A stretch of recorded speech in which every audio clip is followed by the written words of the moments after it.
Hello, everybody, and welcome back. I'm Jared Rocco. This is my brother Justin Rocco, and this is the Fantasy Bros Podcast. It's not a game, it's a rich thing.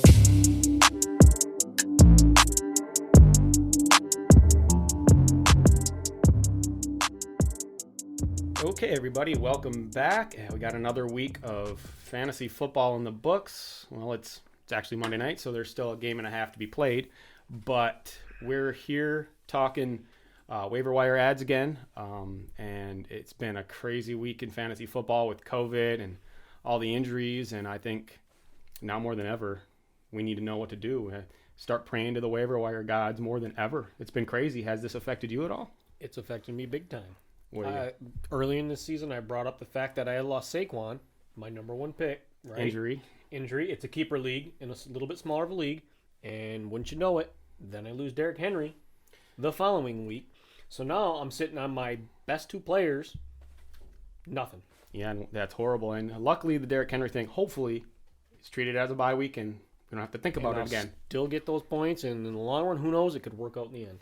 It could. And unfortunately, I think it's the tip of the iceberg, and we haven't seen the end of this whole COVID thing. So, all right, moving into our waiver wire ads, going into week 5 of fantasy football. And I've got a really off-the-wall guy this week. Mm-hmm. So we all know, we were just talking about injuries. Nick Chubb went down. He's going to go on IR. He's going to be gone for several weeks. A guy named D'Ernest Johnson, I think I'm saying that right, came in and got 13 carries for 95 yards, along with Kareem Hunt. He's not that much bigger than, take it easy, he's not that much bigger than Kareem Hunt. But it almost seems like they might be using him as like their power back just to replace Chubb on goal line. It could happen. I can see it. It's a little bit of a reach, but I Right. can definitely see it. I mean, if you got the space, 13 carries for 95 yards on his first game in. So, I mean, he's somebody to look at. He's only like 6 or 7 pounds heavier. He's not that much bigger than Kareem Hunt, but you got to figure if he got 13 carries in his first game, then maybe that carries over into the following weeks. There's still a lot of football play. We'll have to wait and see. Maybe he's the short yardage power back. And if he is on a team that runs the ball that much, solid pickup. Who's your first guy, man?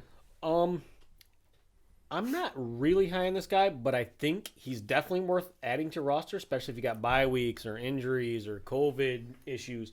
I think if you need a quarterback, I think he's ranked number 9 right now, Ryan Fitzpatrick. I thought you were going to say Joe Burrow. Joe Burrow's a good guy. Yeah. Guess who's on my roster right now, though? Fitzpatrick. Really? But still, both great guys. If you need help, either one of them.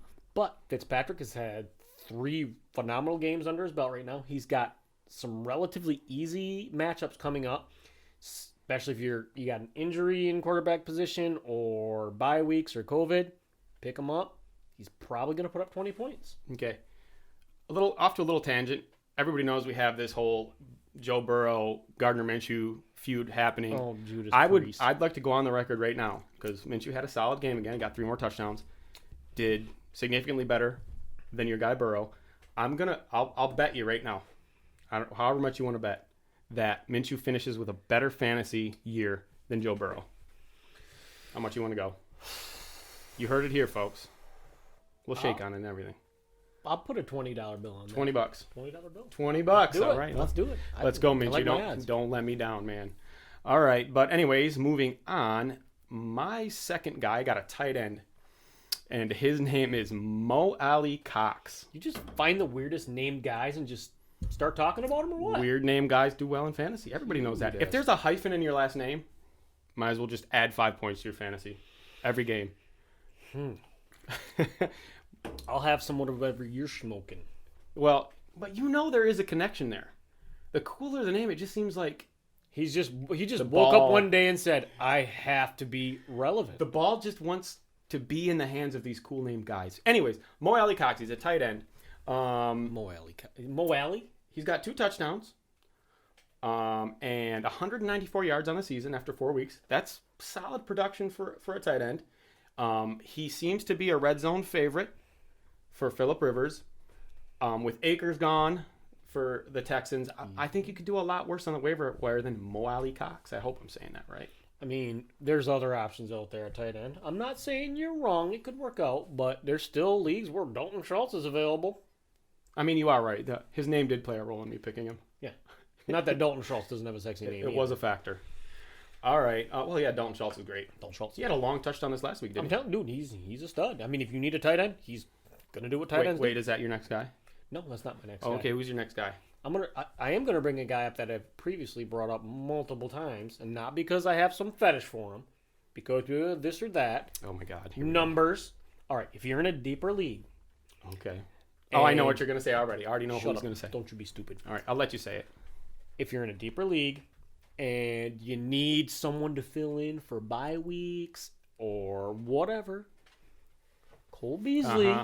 Here we go. Let me put it out. He's had 4 weeks of almost 4 weeks because he had 9.8 in week 1 of double-digit scores as far as fantasy. And that's standard scoring. That's our league. Yeah. Right? That's standard scoring. Yeah. That's not PPR. Wait, what? Is that? No, that's definitely PPR. So he didn't score. He didn't get 100. Did he get 100 yards this week? Holy Toledo, you might be right. If he got 100 yards this week, yes. Backtrack. That's yes. So yeah, he's startable. A solid flex play in a standard league if he's going to put those numbers. Worst case scenario, like, okay, you have 2 really good wide receivers and a good flex. All right, he might be on your bench. But if you don't plug him in, he's probably going to, numbers, he's going to get double digits. Yeah, he's one of those guys, like those little menacing slot receivers that gets 7 or 8 catches a game for like 8 yards. And in a PPR format, you could definitely do a lot worse. For sure. And Josh Allen's going to throw the ball. Well, apparently he figured out how to throw the ball this year, and he's going to continue to do it. And Beasley will get his share for sure. Plus, he's sub 5'8", and you like him because you're short and you can relate.